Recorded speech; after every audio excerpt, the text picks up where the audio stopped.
In today's video, I'll show you how to use split screen mode on your Samsung Galaxy A55. Let's get started. So, as a first step, we would need to open our recent apps. Here is it, how it looks.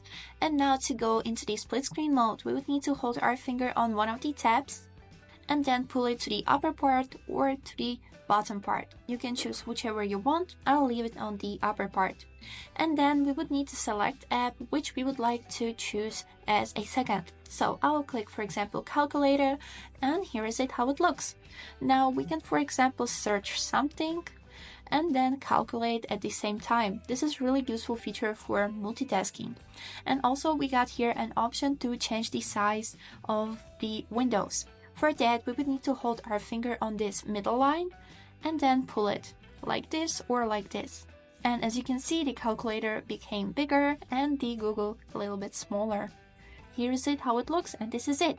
Now to close the split screen mode, we would need to hold our finger on the same middle line and then pull it to the bottom fully. And you'll be leave on the Google. And that was it for today. I hope this video was helpful for you, and thank you so much for watching.